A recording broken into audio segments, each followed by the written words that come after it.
Muito bem, seja muito bem-vindo, seja muito bem-vinda a mais um bate-papo interessante, importante e, sobretudo, necessário nos tempos atuais, porque aqui nos nossos diálogos trazemos, sobretudo, pessoas que fazem a diferença na nossa sociedade, na nossa comunidade, na nossa cidade, no nosso país, no nosso Brasil, no nosso mundo.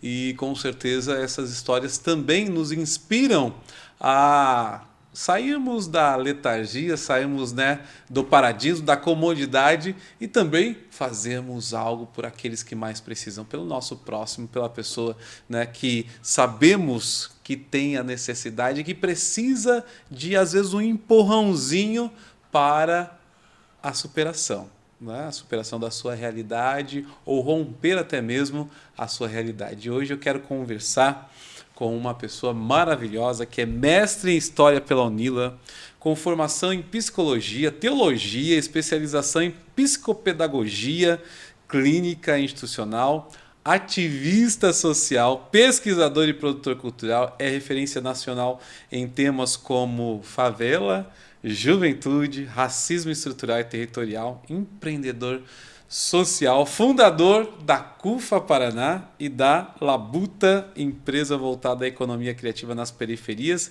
e organizou eventos como Taças da Favelas, né, e a Expo Favela Paraná. Em 2024 também foi um dos 70 pesquisadores brasileiros reconhecidos pelo Brazil Conference, Harvard e MIT, pela TASE, Racismo Territorial, e atua como consultor de projetos sociais e palestrante em instituições como Harvard, Columbia, Stanford e USP. Durante a pandemia, liderou ações solidárias com mais de 50 cidades do Paraná. Foi homenageado por diversas instituições, incluindo o Governo do Estado do Paraná, a Câmara de Curitiba, a Alep e universidades norte-americanas. Eu estou falando do chamado José Antônio Campos, né, Jardim, mais conhecido como Zé da Cufa. Seja bem-vindo, Zé. É um prazer, Eduardo. Obrigado pela recepção a todos vocês, estar com você e trocar uma ideia, né? Conversar um pouco.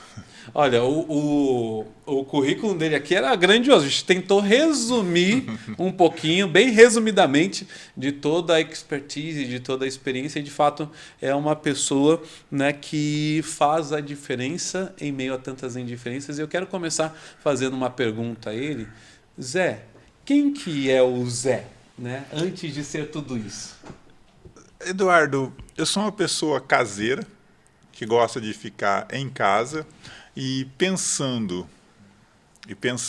lendo, tendo aquelas fagulhas, né, de ideias que possam promover melhora ou promover algo na vida do outro. Então eu gasto parte do meu tempo lendo, assistindo uma série. Então esse é o Zé nos bastidores. Muito bem. E lá na infância, o Zé também veio de comunidade. Como é que foi sua história, Zé? Porque assim, hoje a gente conhece um ativista que é renomado, mas a gente sabe assim, né, como várias pessoas que estão nos acompanhando, nos escutando aqui pelo nosso podcast, né, que também tem essa curiosidade de saber, né, o antes, o durante e o depois. Agora a gente já sabe de toda essa a sua trajetória em relação um pouquinho aqui do teu currículo, né?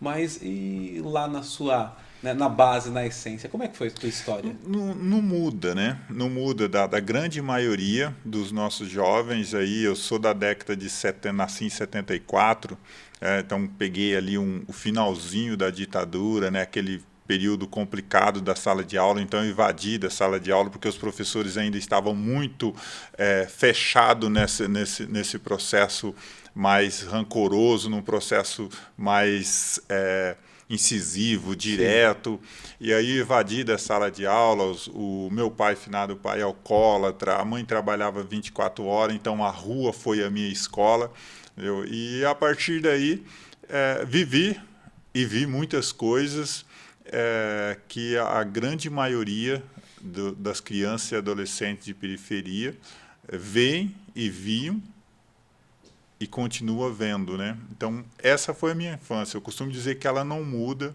da grande maioria de quem nasce num lar empobrecido, né, sem políticas públicas para poder alçar outros voos e desprovido de tudo, até de esperança e de um futuro melhor.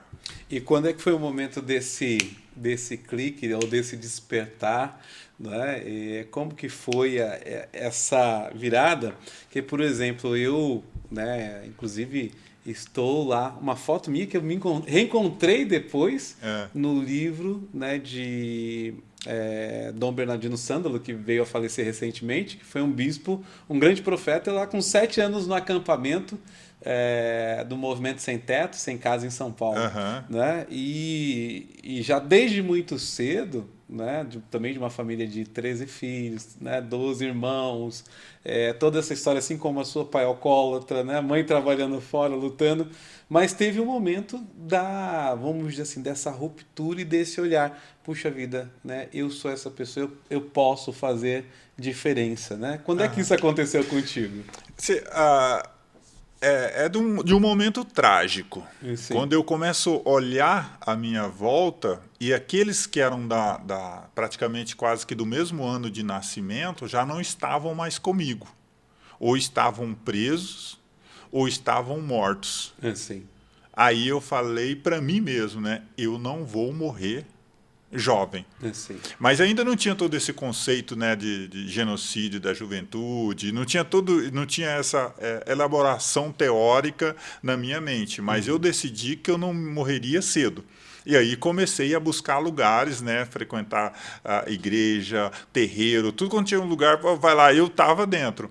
E eu me encontrei daí num projeto social. Só que teve um probleminha. Eu sempre fui alto, né? Com 10, 12 anos, eu me estiquei e fiquei ali com 1,80 m e acabei chegando em 1,95 m. E automaticamente, quando eu ia para esse projeto social, eu era o maior da turma. Então, você ficava desproporcional. E eu comecei a ajudar nesse projeto social. Mas ali trabalhando para sobreviver e não morrer na rua ou acabar preso. Então, foi essa virada. Então, para não morrer ou acabar preso, eu falei, opa, eu tenho que fazer alguma coisa, que eu não posso seguir o mesmo caminho dos meus amigos. E toda vez que a gente olha, né, ao entorno, a gente vê que vão ficando para trás, né, que ou vão morrendo, ou vão... A gente pega foto, olha, né, se tem foto, né, a gente já vê, não, esse daqui já não está mais, esse foi levado pela droga, esse... Né, é uma situação também que a gente olha, né, e ao mesmo tempo, que bom que você teve esse momento de ir para o projeto social. E a partir dali? Então, e a partir dali eu tive uma imersão no projeto, e como eu falei, né, já grandão, tal ali, 1,80 m, não dava para ficar, comecei a limpar, cuidar das coisas. Automaticamente eu fui convidado para ficar mais no burocrático ali, do administrativo. E fui entendendo o que era... esse mecanismo. Todo o projeto ali, como funciona, toda a questão de empreendedorismo social, e naquele tempo não usava esse termo, né? Mas já fui aprendendo ali, e eu falei, opa, é isso que eu quero fazer. Isso foi em que local? Isso foi no norte do Paraná. Que cidades é? Ali, Londrina. Londrina. E só que tem um porém aí, né? Eu sempre fui uma pessoa muito intrigada com questões. Aí eu peguei e falei, pô, mas quem criou o mundo, né? Quem criou esse mundo? Quem criou meu pai? Por que o meu pai sofreu? Por que o meu pai fugiu na ditadura militar para não servir?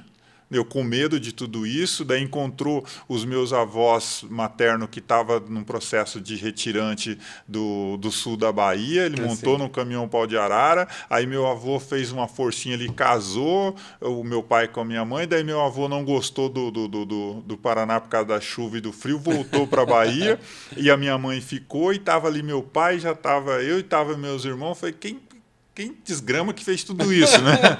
Aí eu peguei e fui estudar teologia. Aí que falou, não, Deus criou tudo isso. Eu falei, não, eu quero entender. Aí eu fui estudar teologia. Automaticamente, na sequência, eu tive uma carga muito puxada de psicologia dentro do seminário. Aí eu fui estudar a psicologia. Então, peraí, você trouxe mais uma dimensão aqui. Você também passou pelo seminário depois. Sim. Seminário que seria padre. E tudo isso foi Padre ou completando. pastor? Pastor. E foi complementando, tudo isso foi complementando, tanto da educação, a vivência da rua, essas pessoas, a ida no terreiro, a ida na igreja católica, foi complementando para esse ativismo. Essa vivência foi complementando, e até que eu cheguei o dia, eu falei, não, é isso que eu quero fazer, e elaborei o primeiro projeto na cidade de Cambé, no norte do Paraná, onde funciona até hoje.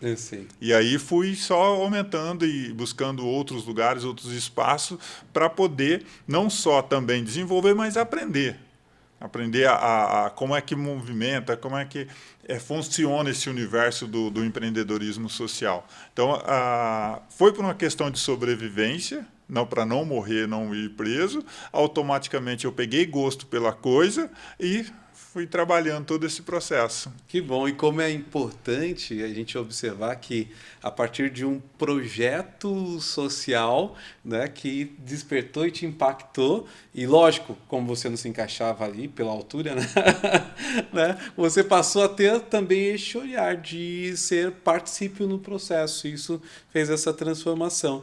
E aí depois disso ainda teve seminário, ainda teve essa compreensão. Antes disso você falou também teve um período de revolta, né? Dessa pergunta, quem eu sou, né? O que eu estou fazendo aqui? Esse é um período complicado. Eu acho que todos nós, todo ser humano passa, né? Sim. Uns mais exagerados, outros mais tranquilos, né? Sim. Mas o meu tempo foi aquele de usar a camisa do Che Guevara, cabelo comprido, vamos queimar tudo. Você revolucionário. Bem por esse caminho. E depois, Zé, chega um momento que você faz o teu primeiro projeto e você se encontra, eu digo para muitas pessoas também que a gente vê, conhece do terceiro setor, do diálogo interreligioso, né, da Vozes da Saúde, de todas esse arcabouço, quando a gente é picado pelo bichinho do terceiro setor, que é, né, lógico, o primeiro setor, para quem não sabe, né, é governo, segundo a iniciativa privada, e o terceiro, hoje que nós temos este conceito como organizações da sociedade civil, que são as ONGs. Né? Tem muita gente que ainda conhece como ONG. O que é a ONG? Organização Não Governamental. E aí, onde é que foi esse ponto, né, de criação ou de estruturação e análise da Central Única de Favelas? Porque hoje é uma organização que é altamente reconhecida, que tem um impacto social grandiosíssimo, né? E eu queria que você falasse um pouquinho para a gente. Né? É como você falou, né? Assim, a vivência, o contato, né? A gente acaba sendo picado por esse bichinho, né, de incomodação de poder fazer pelo outro, né? E aí o caminho no Brasil para isso é criando as instituições, né? Você tendo uma instituição e automaticamente você aí tem uma ideia, né, que eu cria uma instituição, tem um CNPJ, amanhã eu tenho um caminhão de dinheiro na porta. Não é bem assim. Eu fui descobrir que era bem pior ainda, né, que não era dessa forma. Primeiro todas as taxas, todos os impostos. Era mais burocracia. Aí automaticamente criamos a instituição, fomos trabalhar e tal.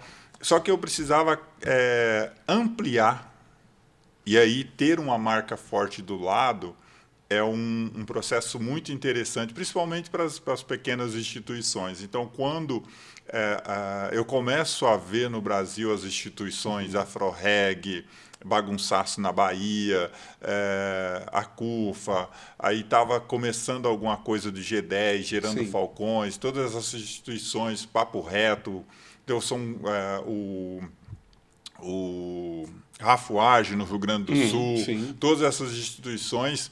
Aí eu falei, eu tenho que buscar um padrinho, né, dentro desse universo para poder ampliar. E nisso eu acabei me identificando também com todo o processo ideológico da Central Única das Favelas e me convidei a participar da instituição. Né? Eu sempre brinco, né, com o pessoal que na primeira reunião que me convidaram no Paraná, eu cheguei lá, todo mundo sabia fazer alguma coisa. Um dançava, outro tocava os tocadisco, porque a CUFA ela nasce do movimento hip hop, ela tem muito essa proximidade com o movimento do hip hop. E automaticamente eu tô ali olhando o pessoal dança, outro canta, outro faz isso, eu falei, pô, e eu não sei fazer nada.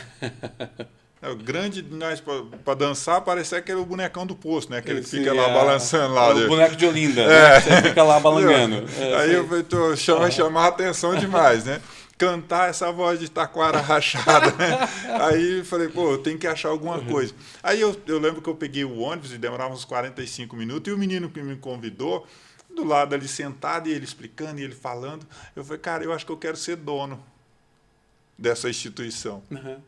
Aí ele falou, pô, como é que você vai ser dono? Os caras já estão há tempo aí fazendo, trabalhando. Eu falei, não, eu vou ser dono disso. Eu não sei fazer nada, eu preciso de um dono. Ali tá todo mundo já fazendo suas coisas. Foi uma brincadeira, mas com um tom grande de realidade. Isso, né? E aí eu comecei a estudar, a trabalhar para realmente chegar no topo da instituição. E foi onde eu cheguei, e hoje eu atuo como cofundador, né, como uma pessoa que auxilia o pessoal que faz gestão de todo o processo no estado do Paraná, no Brasil e no sul do Brasil. E também nos 52 países onde a instituição atua. E fui escalando dentro da instituição, porque a instituição ela é escalável, né? Você entra como um convidado, automaticamente assume uma favela, assume uma cidade, e aí, dependendo do processo, assume o estado. E foi aonde eu fiquei, e agora venceu no final do ano a minha gestão, e eu não pretendo renovar, né?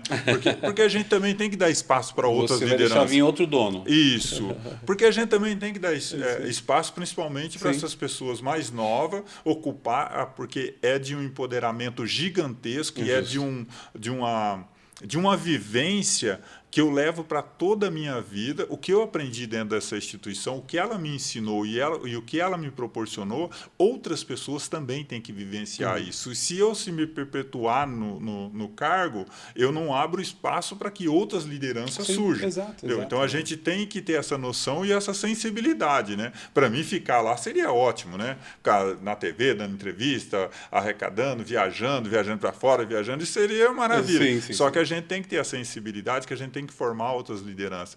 Então, a partir... Que tem começo, meio e fim. Isso. Né? E que a questão ela é cíclica, né? Vocês estão também observando, né, ali não só o preparo de novas lideranças, mas há também, como você colocou, acho que um processo de... vamos colocar, de desenvolvimento escalonado dentro da organização. Isso é maravilhoso. Não né? Porque dá oportunidade para todo mundo. Porque existem instituições que você vê a pessoa se perpetua no topo máximo, né? E quando ela falece, ainda fica, né, todo um endeusamento, só que o processo, ele fale. Não tem continuidade. Não tem continuidade. E a CUFA ela não trabalha dessa forma. Ela forma liderança para diversos setores da sociedade. Então, hoje a gente tem pessoas que se formou e passou pela CUFA nas empresas, em governo, no governo federal, nos governos municipais. Nós temos pessoas lá nas associações de moradores. Nós temos pessoas na área da cultura. Você pega o MVBio. O MVBio foi um dos fundadores. Manuel Soares, né? É outro também, né? Estão tocando vida deles, né? Estão seguindo. Nega Giza, são pessoas que passaram por ali. Imagine se essas pessoas resolvem ficar para sempre na CUFA. O Preto Zezé, que é um conselheiro da CUFA hoje, quase que a mesma função que eu faço, entendeu? Então, assim, ele surgiu dentro da CUFA, está aí desbravando, né? Discutindo vários temas da nossa sociedade e tocou a vida. E, automaticamente, outra pessoa, bem mais nova, né? Com outros olhares, com sangue novo. Com sangue novo, essa é a palavra, proporcionando na instituição outras vivências para outras pessoas. E eu vejo assim também que, lógico, para a perenidade da organização, mas também para o momento em que o Zé está, né, de buscar como a sua leitura, o seu desenvolvimento, né, no campo acadêmico. Então também tem este momento, né, que vocês muito bem reconhecendo, né? A gente diz até o começo, meio e fim, mas esse fim com continuidade, não é? Isso é tão interessante, Eduardo, que poucas pessoas sabem que quem fundou a CUF é o Celso Ataíde. Sim. Que ele já saiu da frente há Há muitos muitos anos e eu continua trabalhando, é um ativista social, um dos maiores nomes, não diria Sim. só no Brasil, mas no mundo, pelo que ele constrói, o que ele faz em favor das favelas e da sociedade brasileira. Entendeu? Então, assim, Que constrói era muito. desculpa de interromper, que era o Ataíde e tinha um parceiro também, não tinha, não? Mais uma Celso pessoa. Ataíde, Celso Nega Ataíde. Giza, Assim, MV Bio, essa é a Sim. base, a nossa Sim. estrutura, o nosso alicerce, né? Sim. E quando surge a CUFA há 28 anos atrás, eles entendem que essa tecnologia social tinha que ir para outros lugares. Entendeu? Então eu estou há 16 anos na CUFA, então assim, na metade da instituição eu chego. Aí eu fui preparado, quando eu manifesto o meu desejo de tocar a instituição, aí eu fui preparado para isso. Tem todo um processo de preparação dentro bacana. da instituição, que é essa virada de chave do assistencialismo, é que eu não estou jogando contra quem faz assistencialismo, e da instituição para o empreendedorismo. E porque o nosso pensar, e isso eu saio dentro do processo da instituição e caminhando para uma outra vertente, já pensando que o terceiro setor ele tem que se transformar em um processo do segundo. Não dá para a gente continuar falando em terceiro setor e falando em tudo que ela produz dentro da sociedade e não possibilitar lucros. Eu vou trocar aqui as palavras, né, que é uma coisa que eu também acredito. Que nós temos que, o dito, né, ensinar a pescar. Lógico, o saco vazio não para de pé, então você tem que prover a alimentação ali inicial, mas também você tem que ensinar a pescar, não só dar o peixe. Não é? É o dito popular, né, porque aí a gente está na vertente do assistencialismo, né? E quando você ensina e desenvolve, né, a pessoa ter essa prática, buscar, você aí está promovendo, fazendo então a pessoa ser uma empreendedora, sair do comodismo, da letargia e buscar, né, o seu desenvolvimento, o seu melhor. Perfeito. Furar a bolha. Sim, porque é muito transparente essa linha de raciocínio. Você conheceu o nosso escritório. Sim. Lindíssimo, por sinal, gente. Venham conhecer. Que difere do nosso escritório para um escritório das grandes empresas? Nenhum, né? Gente trabalhando, computadores tecnológicos sendo remunerados, né? E isso tem que ser uma verdade que você falou, né? Trazer as organizações da sociedade civil, todas elas, gente, podem ter lucro. Sim. A única coisa que não pode fazer é ter divisas. E ter enviesar para esse capitalismo doentio. Que é o que mata a nossa sociedade. É lucro em cima de lucros e retém lucro geralmente para uma família ou para um indivíduo. Então, quando a gente tem a certeza de um trabalho que ele está coletivo, ou seja, eu tenho lá hoje aproximadamente 70, 80 funcionários e eles ganham bem dentro das suas atribuições, automaticamente eu estou gerando riqueza para dentro desse território. O nosso grande público são pretos, né? É uma pluralidade muito grande dos nossos funcionários e eu estou gerando riqueza para dentro desse território. Então, eu tenho que buscar em outras fontes de receita e promover e ampliar isso. Então, o que difere de uma empresa? A diferença, eu vou dizer para você, o que é uma empresa no final entrega uma geladeira pronta, que entrega um carro pronto, a gente entrega um ser humano preparado para a sociedade. Sim. Olha só que lindo isso, gente, né? Não é só o B2B, né? É o B2C, o B2P, né?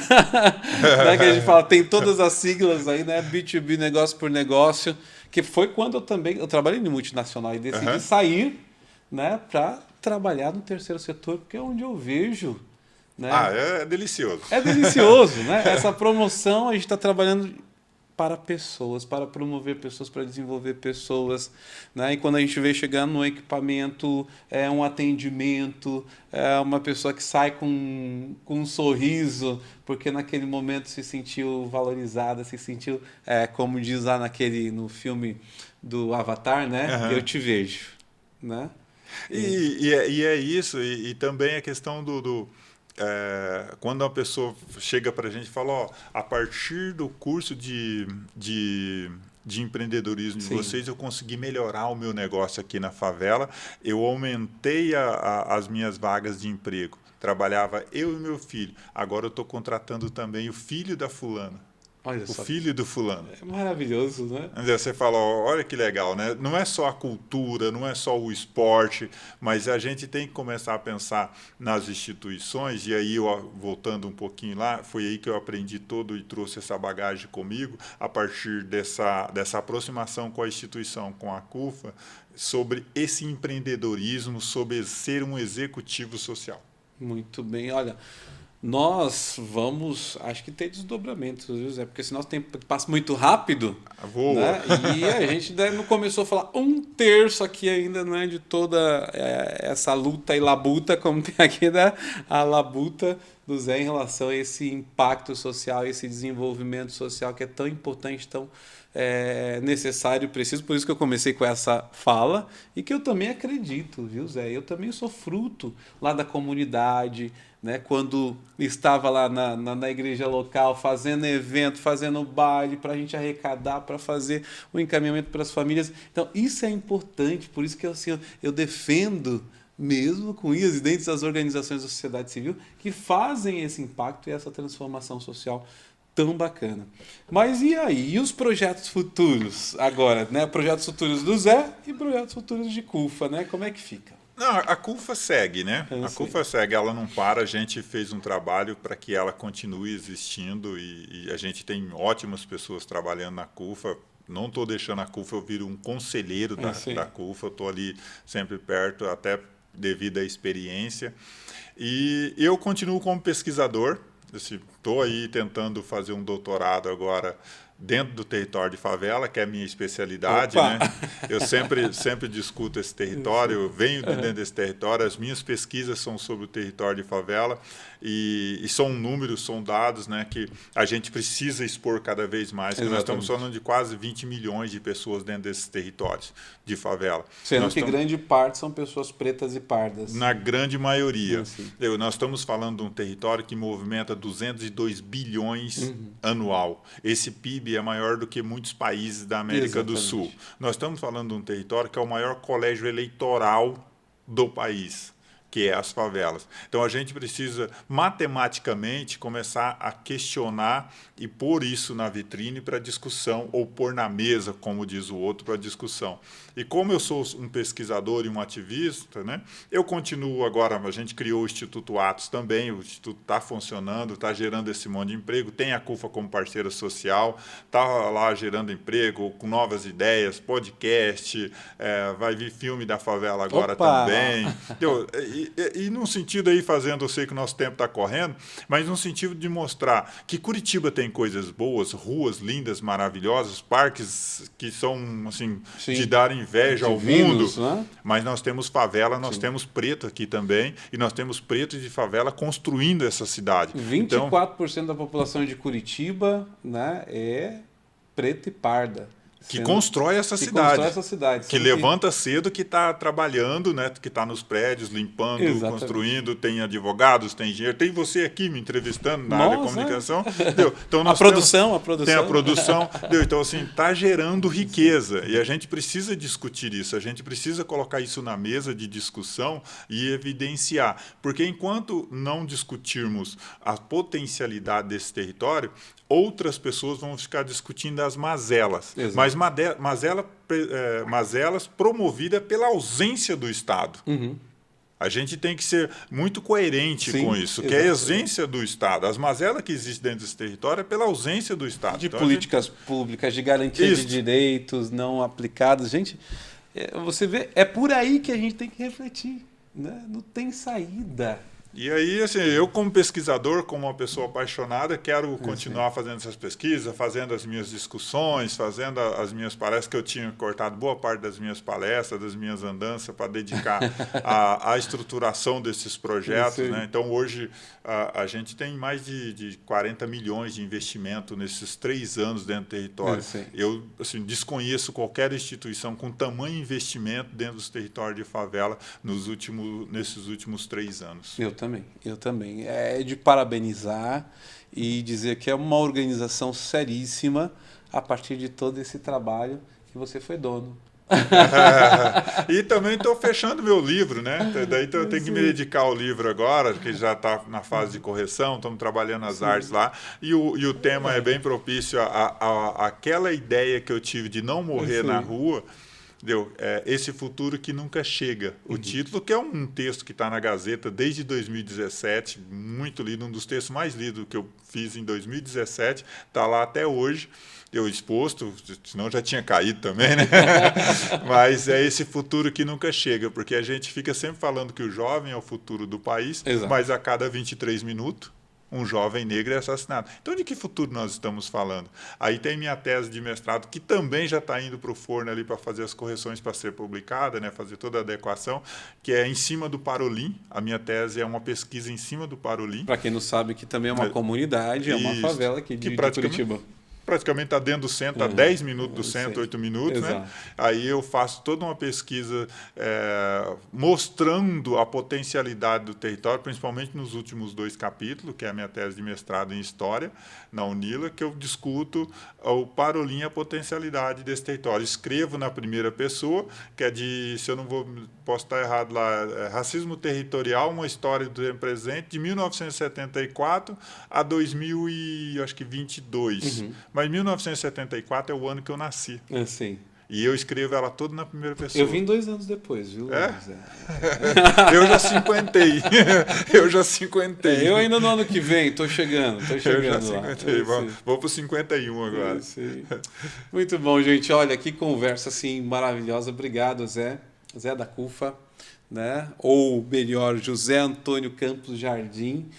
Esse, né, homem, jovem senhor que dedicou a sua vida, a sua história, né, em favor de muitos outros. E é uma alegria, né, te conhecer, compartilhar esses momentos, esses minutos, né? A gente sabe que passa muito rápido, mas já vamos deixar aqui o convite, produção, né, para a gente fazer aí uma série de outros quando chegar o livro, quando chegar, né, o momento do doutorado também, para que a gente possa, né, degustar junto com você de toda essa sua história, né, de toda essa experiência, né, que sobretudo impacta não só o Paraná, mas como todo o Brasil e como todo mundo, né? E continue nos inspirando. Eu que agradeço pelo espaço. É bom a gente poder conversar, né? Eu não diria que isso aqui é uma entrevista, é um bate-papo, é uma conversa. Né? E espero que possa inspirar outras pessoas. Sigo à disposição, sou uma pessoa muito acessível, fico lá no escritório, estou à disposição, aí quiser conversar, quiser falar sobre projetos, sigo à disposição e só agradeço o espaço, você e toda a equipe aí que está por trás, né? Que muita gente, as pessoas veem aqui a gente falando, né? Mas para funcionar tem um pessoal ali que chega mais cedo, que vai embora mais tarde. Liga o som, vê a câmera, vê o link, tudo, né? Isso. Eu agradeço vocês. Obrigado, Zé, valeu. Gente, está aqui embaixo, vocês podem ver aí depois do GC, no histórico, aqui as informações, contato do Zé, contato da CUFA, Instituto Atos, né? Em suma, né, todo esse canal para que você também possa ser um apoiador, né, esteja junto. E eu quero estar mais lá conhecendo cada vez mais CUFA e interagindo também, né, com eles no processo e nesse aprendizagem, porque eu digo que até a nossa finitude nós estamos aprendendo. Sim. Tchau, compartilha, dá like, até o próximo. Até mais.